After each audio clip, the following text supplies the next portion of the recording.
Chapter second topic values of polynomial.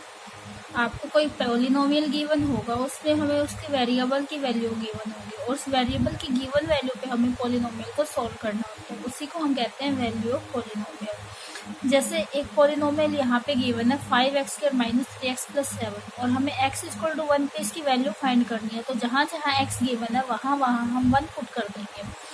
जैसे यहाँ x² की जगह 1² हो जाएगा, x की जगह 1 हो जाएगा और बाकी सेम रहेगा और फिर उसको सॉल्व कर लेंगे। हम सॉल्व करने पे हमें जो वैल्यू मिलती है वो पॉलिनोमियल की वैल्यू होगी। इसी तरीके से b में, c में, आप सभी में इनमें देख सकते हो कि पॉलिनोमियल गिवन है और गिवन वैल्यू है जो वेरिएबल की, उस गिवन वेरिएबल की वैल्यू पे हमने पॉलिनोमियल को सॉल्व किया हुआ है।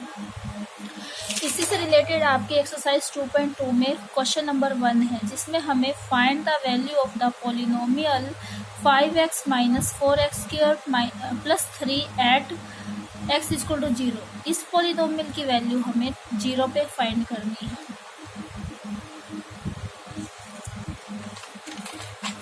तो हम क्या करेंगे, इस पॉलिनोमियल में जो हमें पॉलिनोमियल गिवन है -4x² + 5x + 3, मैंने इस पॉलिनोमियल को सबसे पहले डिग्री के ऑर्डर में अरेंज कर लिया है, बड़ी डिग्री फिर छोटी फिर उससे छोटी, और फिर उसको सॉल्व कर लिया है। तो यहाँ देख सकते हो 0 का स्क्वायर और फिर उसकी मल्टीप्लाई 0 होगी, 5 × 0 0 + 3 तो 3 आ गया। इसी तरीके सेम पॉलिनोमियल की वैल्यू x = -1 पे हम निकाल सकते हैं, फिर x = 2 पे भी निकाल सकते हैं। और फिर नेक्स्ट हमारे पास क्वेश्चन नंबर 2 आता है। हमें एक पॉलिनोमियल गिवन है y² - y + 1। इसमें हमारा वेरिएबल y है और इस पॉलिनोमियल को हमें 3 डिफरेंट वैल्यू के लिए सॉल्व करना है, 0 के लिए, 1 के लिए, 2 के लिए। तो p0 यानी y को हमें 0 पुट करना है।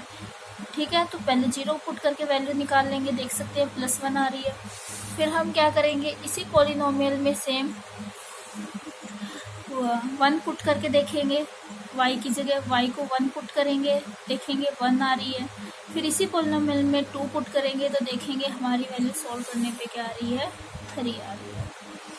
फिर एक पॉलिनोमियल और इस क्वेश्चन में दिया है सेकंड पार्ट में, और उस पॉलिनोमियल को p पॉलिनोमियल को भी हम तीनों वैल्यू के लिए सॉल्व करेंगे, p0 के लिए, p1 के लिए और p2 के लिए, और तीनों पे डिफरेंट वैल्यूज हमें मिल जाएगी। फिर इस थर्ड क्वेश्चन में भी थर्ड पार्ट में, सेकंड क्वेश्चन के थर्ड पार्ट में हमें x³ एक पॉलिनोमियल दिया है, इसको 0 के लिए सॉल्व करेंगे, 1 के लिए सॉल्व करेंगे इसी को, और इसी को 2 के लिए सॉल्व करेंगे। तो हम देख सकते हैं हमारी वैल्यूज आ रही हैं, अलग अलग वैल्यूज और अलग अलग सॉल्वेशन करने पे। पैटर्न सभी का सेम रहेगा, बस सॉल्व करने का तरीका किस पे डिपेंड करेगा, जो आपका पॉलिनोमियल है वो किस तरीके का एक्सप्रेशन है। फोर्थ पार्ट में आपको एक पॉलिनोमियल px दिया x + 1 × x - 1, इसको भी 0 के लिए सॉल्व करेंगे तो x की वैल्यू 0 पुट कर देंगे और फिर इसको सॉल्व कर लेंगे, और 1 के लिए सॉल्व करेंगे सेम पॉलिनोमियल को तो x की जगह 1 पुट कर देंगे और 1 पुट करने पे इसको सॉल्व करेंगे तो हम देख सकते हैं क्या है। और सेम पॉलिनोमियल को हम 2 के लिए सॉल्व करेंगे तो हमने x की जगह 2 पुट कर दिया और सॉल्व कर दिया, तो हमारी अलग अलग वैल्यूज हमें मिल गई हैं।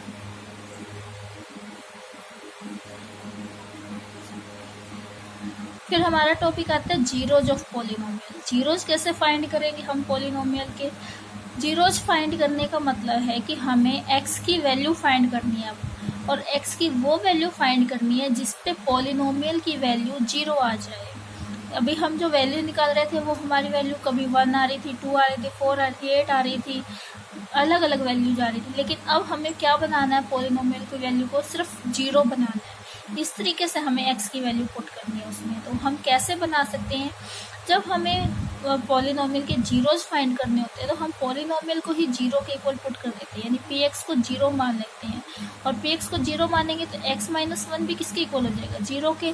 तो वहाँ से हम देख सकते हैं x - 1 0 के इक्वल हुआ तो x किसके इक्वल आ गया, 1 के इक्वल आ गया। x को 1 पुट करके देखिए आप क्या आता है, x को 1 पुट करेंगे तो 1 - 1 यानी 0 होगी पॉलिनोमियल, यानी x को 1 पुट करने पे पॉलिनोमियल की वैल्यू क्या होगी, 0 होगी।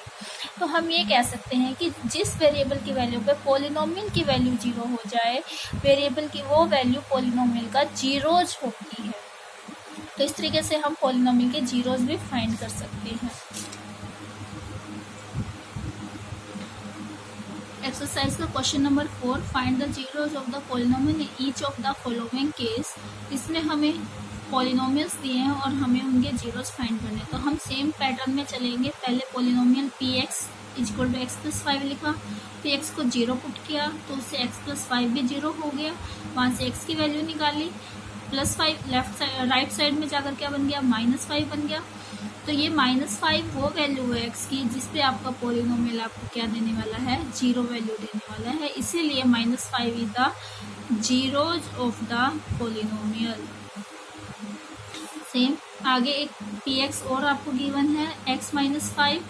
इसके लिए वैल्यू फाइंड करेंगे तो हम पी एक्स को 0 पुट करके x -5 को 0 पुट करेंगे तो x यहाँ से क्या आ जाएगा हमारा, +5 आ जाएगा। तो +5 is the zeros of the given polynomial. इसी तरीके से आप बाकी के पार्ट्स भी सोल्व कर सकते हैं, जिसमें 2x + 5 है। इसमें देख सकते हैं x किस पे, -5/2 पे जीरोज ऑफ पॉलिनोमियल बन जाएगा।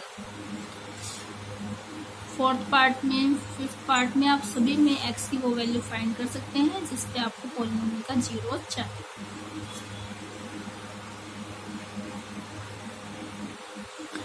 नेक्स्ट जो क्वेश्चन आता है वो इस टाइप का आता है कि आपको पॉलिनोमियल गिवन होगा और x की वैल्यूज गिवन होंगे, सॉरी आई मीन टू से वेरिएबल की वैल्यूज गिवन होंगे। जब पॉलिनोमियल गिवन हो और वेरिएबल की वैल्यूज गिवन हो, उन पे आपको चेक करना है कि वो पॉलिनोमियल के जीरोज हैं या नहीं। तो कैसे करेंगे, आप पॉलिनोमियल लिख लेंगे और जो वेरिएबल गिवन है पॉलिनोमियल में उसकी एक वैल्यू उठाएंगे और वो उसमें पुट करके देख लेंगे। एक्स पे जैसे मैंने सबसे पहले -2 को ट्राई किया, -2 + 2 पुट किया पॉलिनोमियल में, 0 आ गया मेरा पॉलिनोमियल। तो मैं कह सकती हूँ कि -2 मेरे पॉलिनोमियल का क्या है, 0 है। फिर सिमिलरली हम सेकंड वैल्यू उसमें पुट करके देखेंगे। p को 2 पुट किया और पॉलिनोमियल में 2 पुट किया x की जगह, तो 2 + 2 मेरा क्या बना, 4 बना, जिसपे वैल्यू 0 नहीं आई तो 2 क्या हो गया, पॉलिनोमियल का जीरोस नहीं हुआ।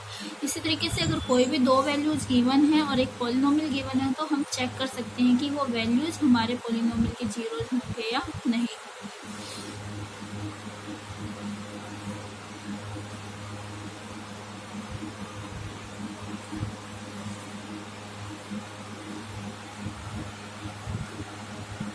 नेक्स्ट एग्जांपल भी ऐसा ही, एक पॉलिनोमियल गिवन x के -2x जिसपे हमें 2 और 0 को वेरीफाई करना है कि वो जीरोज हैं या नहीं है। तो एक बार 2 को पुट करके देख लेंगे, पॉलिनोमियल 0 आ रहा है।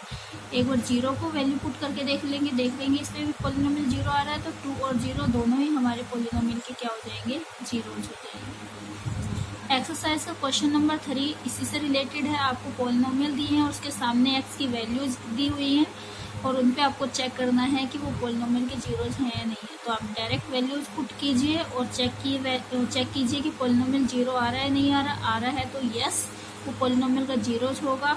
और अगर पॉलिनोमियल में गिवन वैल्यू पुट करने पर आपका जीरोज नहीं आ रहा है, तो आप 0 नहीं आ रहा है पॉलिनोमियल का वैल्यू, तो आप लिख दीजिए कि नो, ये पॉलिनोमियल का जीरोज नहीं है। इस तरीके से आप बाकी के पार्ट्स भी देख सकते हैं जिनमें वैल्यू 0 आ रहा है या नहीं आ रहा। ये चेक करते ही आप बता सकते हैं कि वो पॉलिनोमियल के जीरोज होंगे या नहीं होंगे।